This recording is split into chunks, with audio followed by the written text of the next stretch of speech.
I think that I have always said that this is a social mandate.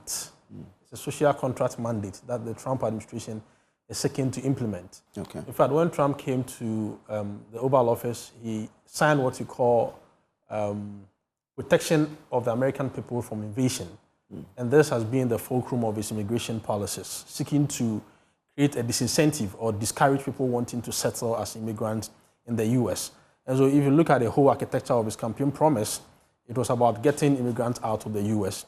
He started with cracking down on people with criminal backgrounds. But that is not giving him the kind of numbers he wants to show to the American people that he is doing what he promised he was going to do. So he moved from people with hardened, background, criminal backgrounds, to the U.S.-Mexican border, wanting to cut down on immigrants. And then when that was not yielding the numbers he wanted, he then switched to student visa, applicants. Yeah. And you saw the whole hula balloon that came out of it.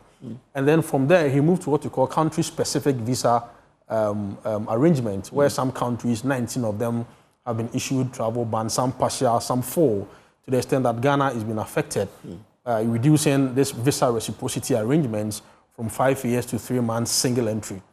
And then on top of that, the Trump administration has implemented what they call the big beautiful bill that Donald Trump made so much noise about, if you want to put it that way.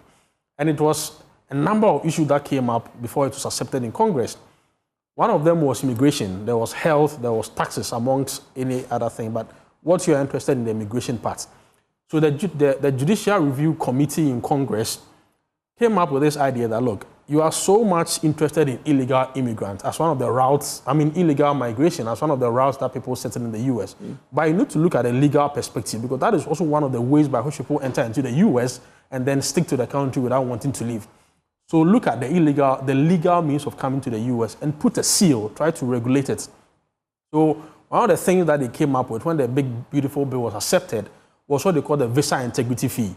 So right now, for non-immigrant visas, F, J, and M, there is a visa integrity fee that when you have been granted a visa and you've passed your interview, you have to pay an amount of $250. That was for the non-immigrant visas, like I said, J, M, and F, including students.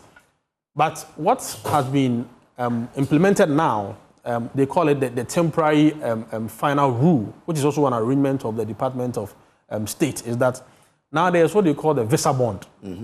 Now this is the new catch. Okay. The visa bond is that once you've been granted a visa and you have paid a visa integrity fee, you now have to pay an amount. It's a graduated amount from $5,000 to $15,000. So the visa integrity fee, which is $250, is different. Is different from the bond. Exactly. So after you pay the integrity fee, $250, then you pay the bond. Exactly, you pay the bond. Okay. It's a graduated amount, but it's also it's based on the discretionary powers of the visa consular officer.